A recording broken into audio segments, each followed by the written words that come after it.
নমস্কাৰ। ৰাজ্যৰ চৰকাৰী কৰ্মচাৰীসকলৰ বাবে অসম চৰকাৰৰ বিত্ত বিভাগে আজি এটি বৃহৎ সুখবৰ দিছে, যাৰ দ্বাৰা ৰাজ্যৰ সকলো চৰকাৰী কৰ্মচাৰী উপকৃত হ'ব।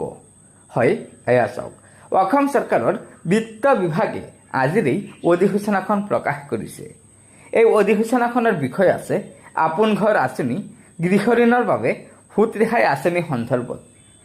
জনাইছে যে পূৰ্বৰ কাৰ্যালয়ৰ অধিসূচনাৰ ধাৰাবাহিকতা ৰক্ষা কৰি যোগ্য কৰ্মচাৰীসকলক নিজাকৈ এটা ঘৰ লোৱাৰ সপোন বাস্তৱায়িত কৰাত সহায় কৰাৰ উদ্দেশ্যে অসমৰ ৰাজ্যপালে আপোন ঘৰ আঁচনিৰ অধীনত তলত উল্লেখ কৰা নীতি নিৰ্দেশনাসমূহ জাৰি কৰি সন্তুষ্টি প্ৰকাশ কৰিছে।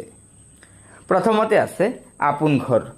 বিত্তীয় সকাহ প্ৰদান কৰিবলৈ আৰু গৃহ ঋণ লাভৰ প্ৰক্ৰিয়া সহজ কৰি তুলিবলৈ অসম চৰকাৰে তালিকাভুক্ত বাণিজ্যিক বেংকসমূহৰ পৰা লোৱা গৃহ ঋণৰ বিপৰীতে সুত ৰেহাই প্ৰদান কৰিব।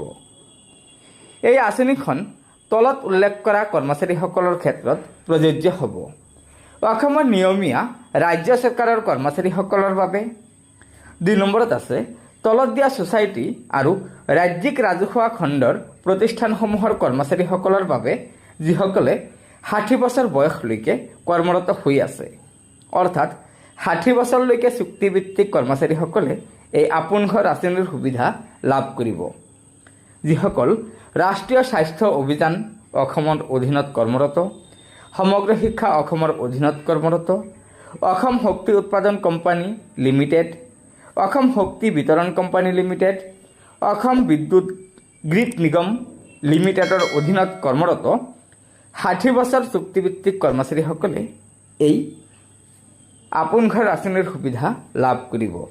অৰ্থাৎ ঠিকাভিত্তিক কৰ্মচাৰীসকলেও এই আপোন ঘৰ আঁচনিৰ সুবিধা নতুনকৈ লাভ কৰিব। ২ নম্বৰত আছে সম্প্ৰসাৰণৰ সময়সীমা। চৰকাৰৰ দ্বাৰা সংশোধিত, সম্প্ৰসাৰিত বা প্ৰত্যাহাৰ নকৰা পৰ্যন্ত আপোন ঘৰ আঁচনিখন ২০৩১ চনৰ ৩১ মাৰ্চলৈকে বাহাল থাকিব। সুত ৰেহাই। অসম চৰকাৰে যোগ্য গৃহ ঋণৰ ওপৰত ৩০ লাখ টকালৈকে বৰ্তমানৰ ১% সুত ৰেহাই প্ৰদান কাৰ্য অব্যাহত ৰাখিব। অৱশ্যে অসম চৰকাৰৰ দ্বাৰা অধিসূচিত চহৰীয়া অঞ্চলৰ ভিতৰত এই আঁচনিখনৰ অধীনত ১% ৰেহাই লাভ কৰিবলৈ সৰ্বাধিক যোগ্য গৃহ ঋণৰ পৰিমাণ ৫০ লাখ টকালৈকে বৃদ্ধি কৰা হৈছে। এই সুত ৰেহাই কেৱল ঋণৰ সময়ছোৱাতহে গ্ৰহণযোগ্য হ'ব আৰু ঋণ প্ৰদানকাৰী বেংকে প্ৰমাণ কৰা অনুসৰি ঋণগ্ৰহীতাই সময়মতে ঋণ পৰিশোধ কৰাৰ ওপৰত নিৰ্ভৰ কৰিব।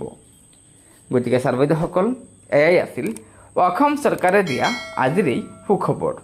অসম চৰকাৰৰ বিত্ত বিভাগে আজিৰ এই অধিসূচনাখনৰ জৰিয়তে জনাইছে যে ঠিকাভিত্তিক কৰ্মচাৰীসকলেও আপোন ঘৰ আঁচনিৰ সুবিধা লাভ কৰিব আৰু এই আপোন ঘৰ আঁচনিখন অসম চৰকাৰে ২০৩১ চনৰ ৩১ মাৰ্চলৈকে কাৰ্যকৰী হিচাপে অৰ্থাৎ বাহাল ৰাখিব।